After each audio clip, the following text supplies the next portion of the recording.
Wait, Tiyan. Huwag mong sisirain bahay ko, ha? Makinig kang mabuti. Ikaw...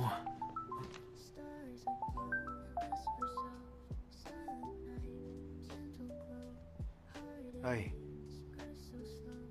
kita tayo mamaya. May oras ako. Siyempre naman.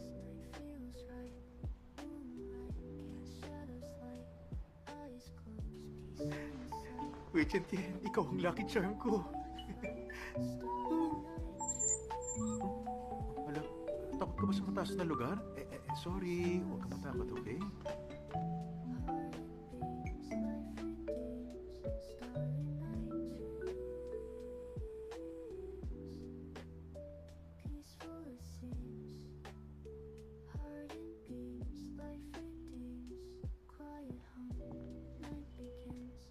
I'm sorry. Masyado lang busy. Di ako nakakatawag. Pasensya ka na. Nakipagkita ako para mapag-usapan natin yung kaso. Ha? Yung kaso? Nandito tayo para doon? Para saan ba? Pumayag ka dahil sa kaso, di ba?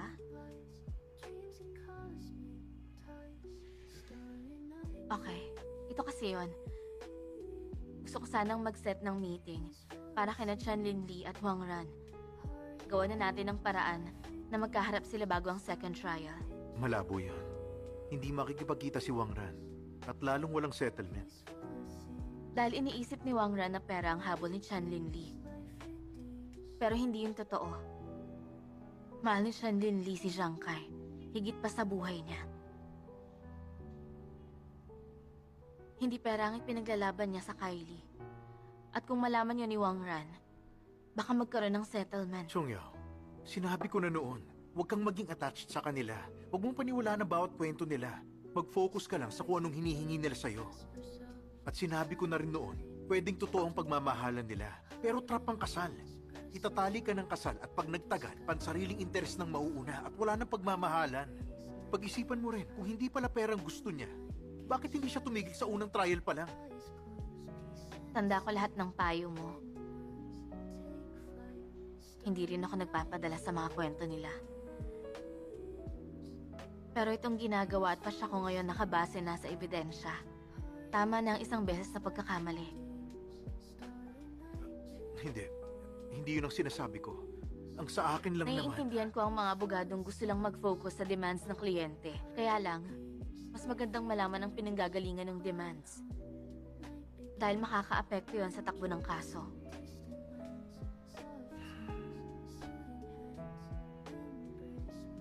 Xianhong, tamang maging professional. Samahan mo rin ang puso.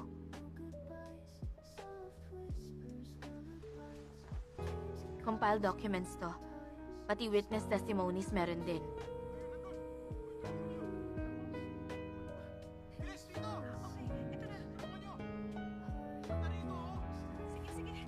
Nag-attempt mag-suicide si Chanlin Lee.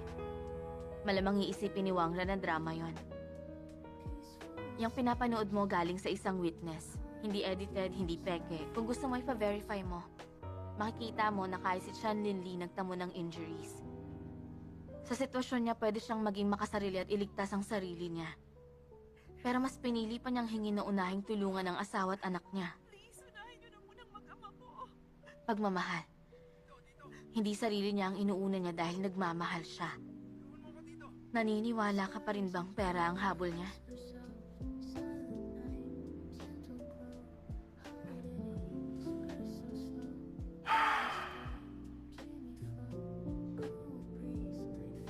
Ang tingin ko sa batas, walang puso't walang kinikilingan. Pero lawyer din ako. Gusto kong umiral sa akin ng pangunawa at hustisya. Hindi lang tayo basta professional, mas maging mabuti tayong abogado.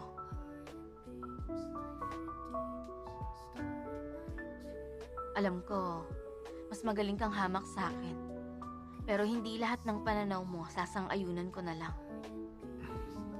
Kung pipiliin mong solusyonan ng kaso sa korte, wala akong panalo sa'yo. Mahirap labanan ng cross-border death certificate nyo. Kaya naisip ko, baka makagawa pa tayo ng ibang paraan para mapag-ayos natin ang dalawang panig. Yun naman ang trabaho ng lawyers. At saka, hindi lang sa korte pwedeng magkaayos. Dapat magkapatawaran din sila. Pareho naman nilang mahal ang mga nasawi. Pareho rin silang nasasaktan sa nangyari. Pareho nagmamahal. Bakit di sila magkaayos? Chongyao, matagal na akong nandito.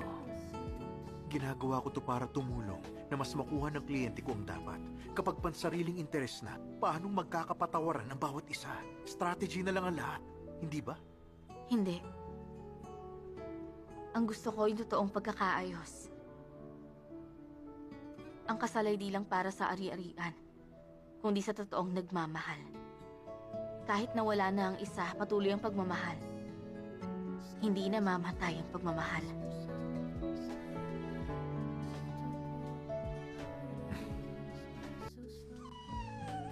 Hinihintay mo akong makauwi, ha? Halika.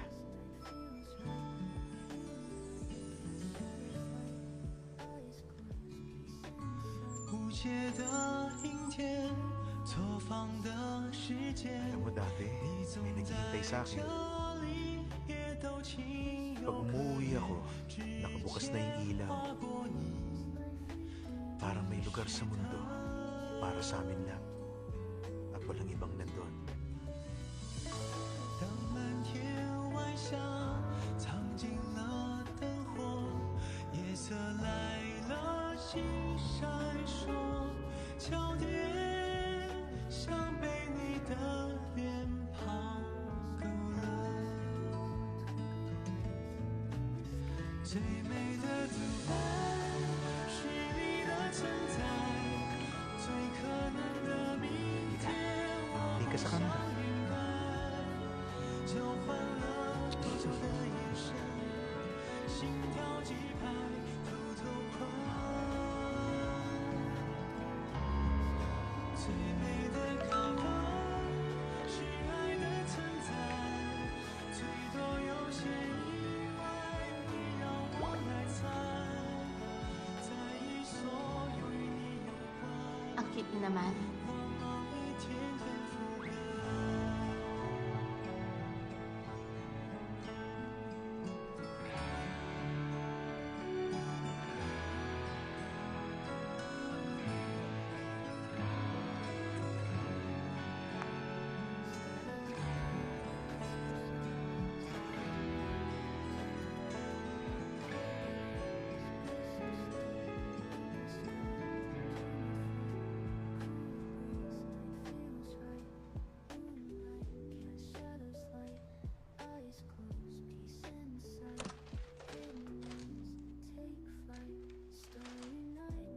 Subukan natin ang suggestion mo na reconciliation.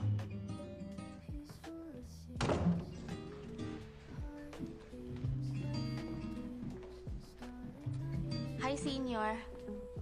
Tutulong daw si Chen-hang sa reconciliation ng dalawa. Sigurado akong maganda ang kahihinat na nito dahil sa pagtulong niya. Talaga? Ayos to.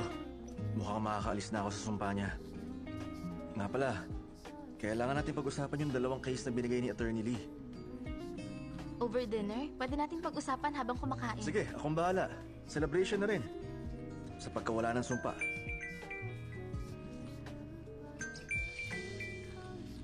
Hello? Ngayong gabi talaga? Eh kung bukas, may dinner kami ng senior ko.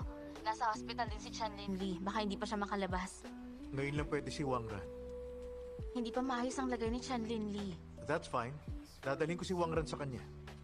Hindi natin to pwedeng palagpasin. Baka magbago bigla ang isip ni Wang Ran at hindi na siya makipagkita sa kanya. Pag-isipan mo rin. Okay. Kakausapin ko si Chanlin Lee kung pwede silang magkita sa hospital. Pasensya ka na, senior. Kailangan kong pumunta sa hospital. Hindi kita masasamaang mag-dinner. Okay lang. Alam ko naman, hindi madaling basagin ang sumpa ni Chen-hang.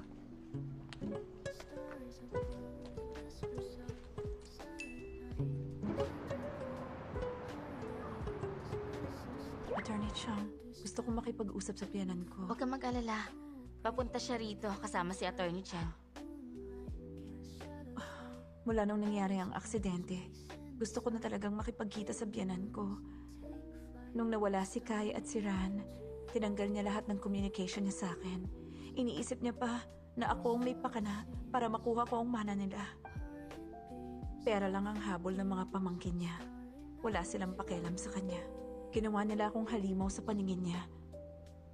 Kaya hanggang ngayon, galit pa rin siya sa akin at walang pag-asa magkaayos kami. Pero sa lahat ng to, nagpapasalamat ako sa iyo. Huwag mo munang isipin. Depende sa pag-uusap niyo ang magiging resulta ng kaso. Kahit sa settlement, kailangan nating makipag-usap para sa inheritance. Okay lang. May pag-asa pa kung makakapag-ayos kami. Nandiyan na siya.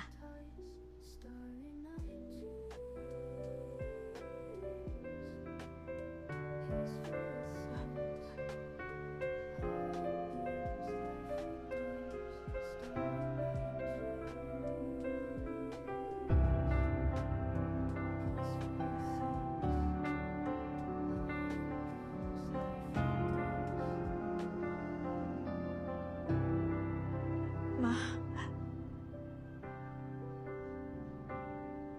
Hi.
Salamat dinala mo si Wang Ran dito.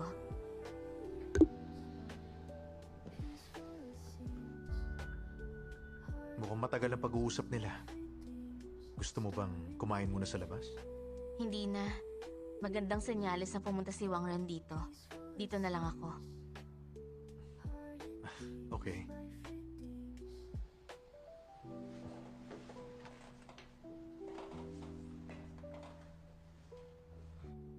Magpahinga ka muna. Isuot mo tong coat. Malamig dito. Anong gusto mong kainin? Bibili ako. Gusto mo ba ng ramen? Ha?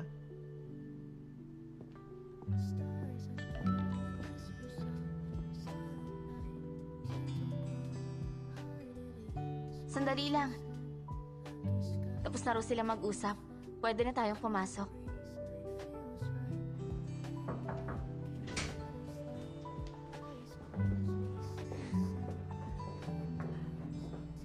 Attorney Chang. Attorney Chen, napag-usapan na namin lahat. Naiintindihan ko na ngayon. Ang kawawang Lily. Puro paghihirap ang dinanas niya. Wala akong masabi. Attorney Chan, maraming salamat. Ikaw ang dahilan kaya nagawa kong pumunta rito at makausap si Lily. Salamat. Ayos lang po. Okay Gusto lang. ko rin po kayong pasalamatan. Attorney Chang, salamat sa pagbibigay sa amin ng pagkakataong makapag-usap at salamat din sa paglutas ng kaso sa ganitong paraan. Walang anuman. Ginawa lang namin na makakaya namin. Attorney Chang, Attorney Chen, hindi na kami mag-a-appeal for a second trial. Kami na ang bahalang umayos nito. Napakahusay ninyo at napakabait. Ngayon lang ako nakatagpo ng mga abogadong tulad ninyo. Maraming salamat sa inyo. Wala pong anuman. Maraming salamat. Walang anuman.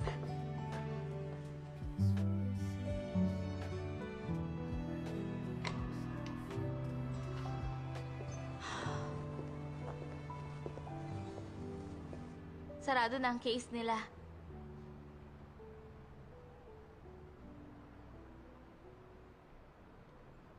Sige, uwi na ako. Yaw.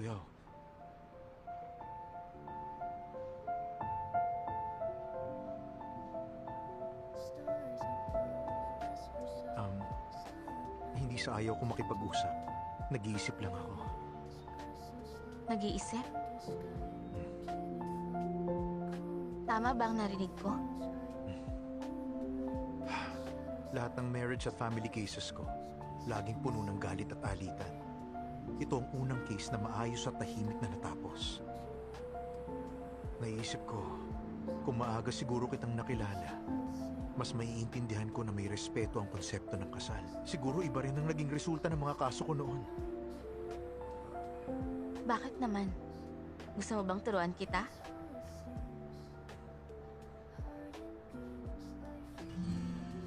Dahil sa kasong to, marami akong natutunan sa'yo. Yaw, I'm really sorry.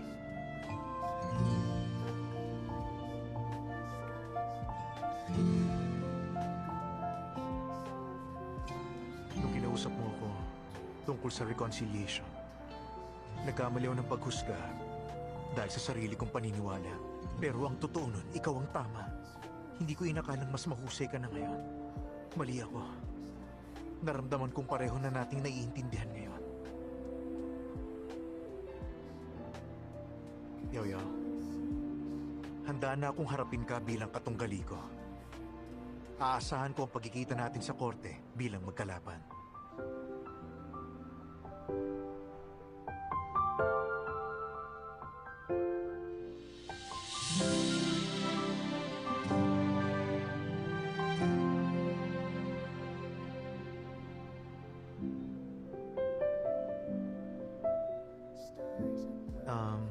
Pero bago mangyari yun, pwede ba kitang ihatid sa bahay? Kung hindi mo ako ihahatid, iniisip mo bang paglakarin ako?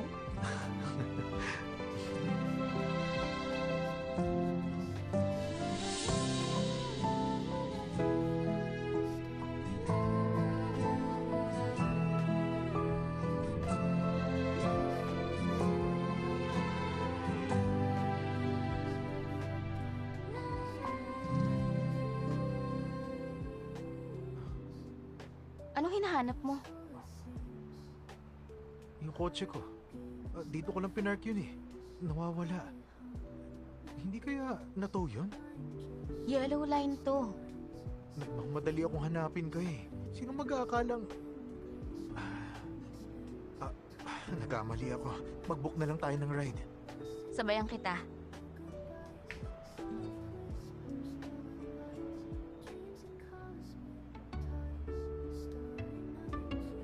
Hindi dapat ako nagsalita kanina tungkol sa paglalakad pa uwi.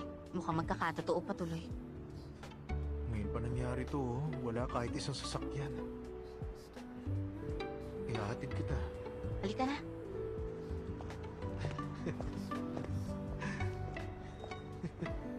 Ba't tumatawa ka? Wala lang. Ba't tumatawa ka? Bakit nga?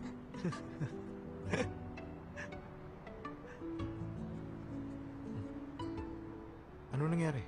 Wala. Tara na. Sandali.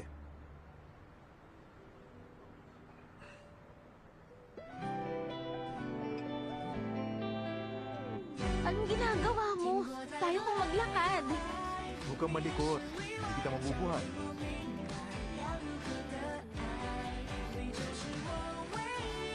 Piggyback ride kaya? Oo ba? 当世界被打开， Tara. 你生在现实之外，我在抗拒还是无奈。我看到你的心，表面坚硬外壳， Mabigat? Hindi. 伪装脆弱。 Totoo ba? Oo nga. 情绪都好奇怪， Parang nabibigatan ka eh. 视线好像习惯对你的依赖。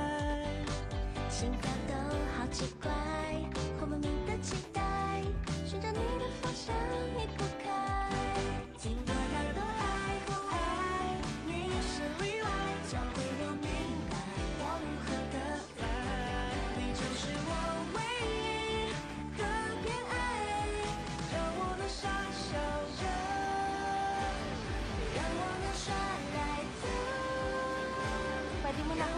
para hindi ka na mapagod. Okay.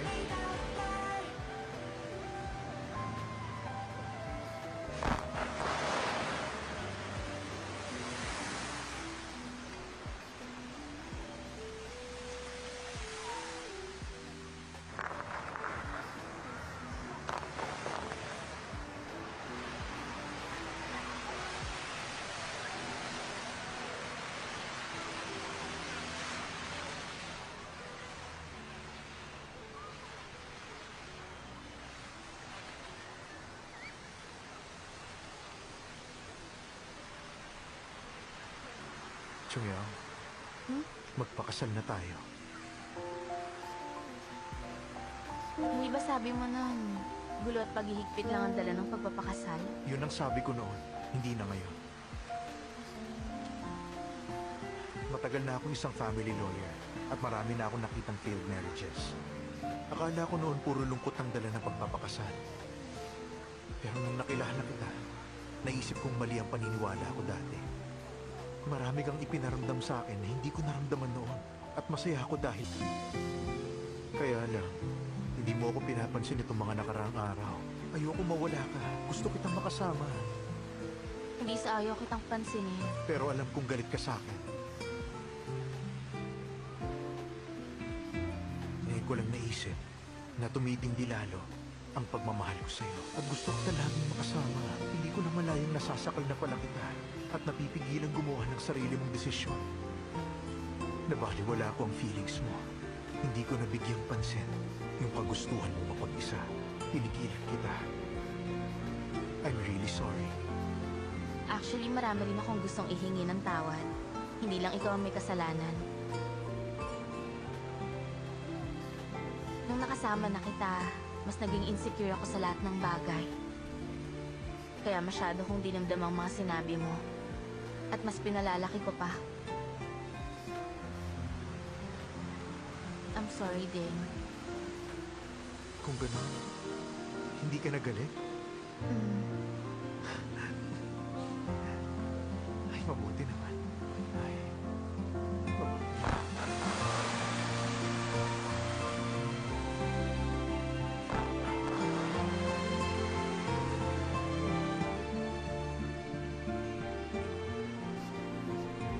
Alam mo, gumaan ang pakiramdam ko nung nakita ko nagkaayos na silang dalawa.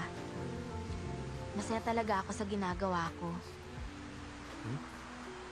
Ari-arian lang ang pinoprotektahan ng kasal, hindi pagmamahal. Totoo ang kasabihang yan. Isasulat ko yun at ilalagay sa desk ko sa bahay. Naku, hindi. Noon yun, okay? Hindi na ngayon. Magandang idea ang hindi magpakasal. Mas magkakaroon tayo ng oras para gawin yung mga gusto nating gawin. Hindi. Tara na. Bumalik ka na at magpahinga. Marami pa tayong haharapin bukas. Teka, parang nabaliwala yung sinabi ko kanina. Hindi. Ibabalik ko na sa si Wei Chen Tian. Dahil umalis ka na, ako na ang nagmamay-ari ng bahay na yun ngayon. Magbabayad ako ng rent. Tingin mo hotel yun na pwedeng rentahan kung kailan mo gusto? Tara na. Oh, okay na yung binti mo? Okay naman to. Okay ka, pero ako naman ang hindi.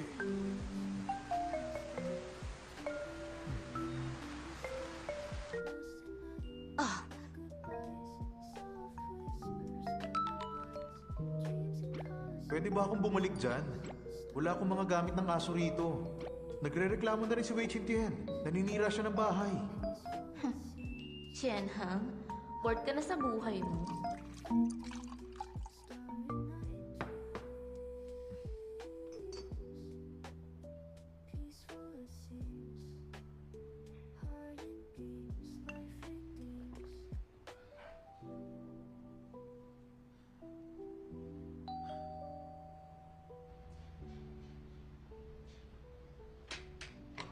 Hello? Sir, delivery po galing kay Miss Chang. Thank you.